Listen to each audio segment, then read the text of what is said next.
In the golden heart of Jabali, King Adekunle ruled with a power beyond belief.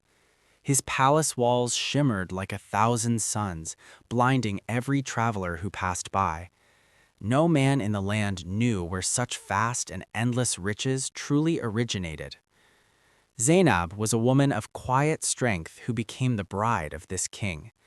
She walked through halls of silk and gold, unaware of the shadows hiding nearby. For 3 years, their life was a dream of plenty and a song of joy. Then, without any warning, the king's heart stopped beating in the middle of night. As the sun rose on his burial day, the air began to feel heavy. A strange and terrible magic started to crawl through the silent marble palace halls. The golden throne began to flake away like dry skin under a burning sun. Before the eyes of the guards, the heavy gold bars turned into gray dust. Great piles of coins melted into mounds of common sand within just a moment. In the fields, the healthy cattle let out a cry and vanished into smoke. The servants reached into their locked wooden chests only to find them completely empty. Panic spread through the kingdom like a wildfire moving across a dry, open plain. By the time the moon arrived, the glittering palace was just a cold shell. Zainab stood alone in the dark, surrounded by the ruins of her former life. She did not know that her husband had traded his soul for this wealth. He had signed a blood debt with spirits who lived in the deep, dark forest. The spirits gave him gold but demanded that everything return to them upon death. Now the debt was due, and Zainab was left to pay for his greed. The village people gathered at the gates, screaming names and throwing heavy, sharp stones. They called her a witch and blamed her for the sudden loss of prosperity. Hunted and hated, the former queen fled into the shadows of the ancient trees. There, the air grew cold and the ground began to shake beneath her feet. 3 spirits with eyes like burning coals emerged from the thick gray morning mist. They laughed at her sorrow and told her the truth of the king's bargain. Everything she ever loved was built upon a lie and a stolen magical promise. The spirits held out a small, heavy bag of gold that would never vanish. They told her she could take the money and run far away from Jabali. This was the path of greed that her husband had chosen many years ago. But there was another path, one of pain, sweat, and very deep personal sacrifice. She could stay and work the barren soil to feed the people who hated her. If she chose the gold, she would live in comfort but lose her soul. If she chose the dirt, she might die hungry and alone in the fields.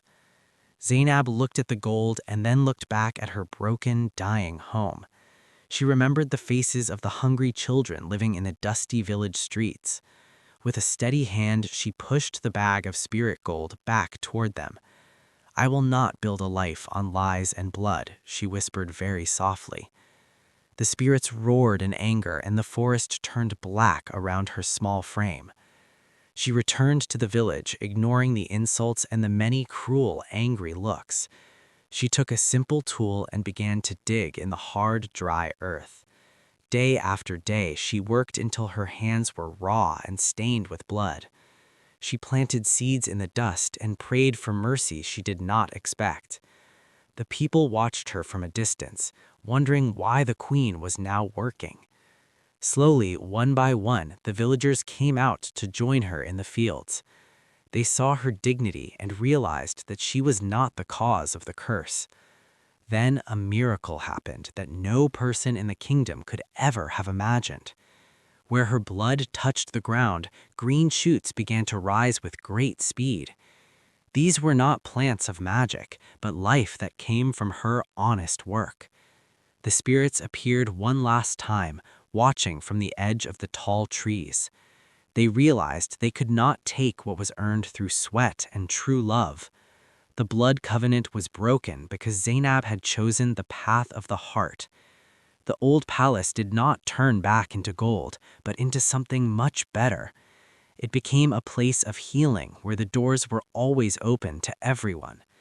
The throne was now made of wood and vines that grew stronger every year. Zainab was no longer just a bride, but the true mother of the land. Her name was spoken with honor in every house across the wide green kingdom. She proved that true wealth is not found in gold, but in our choices. And so the legend of the vanishing throne became a story of eternal hope. The story teaches that wealth built on greed and deception will always vanish, but dignity, honesty, and selfless sacrifice can restore what was lost. In the end, Zainab proves that true wealth is not gold or power, but the choices we make when faced with hardship. If you like stories like this, please like, subscribe, share, and turn on the notification button for more contents like this one. Thank you for watching.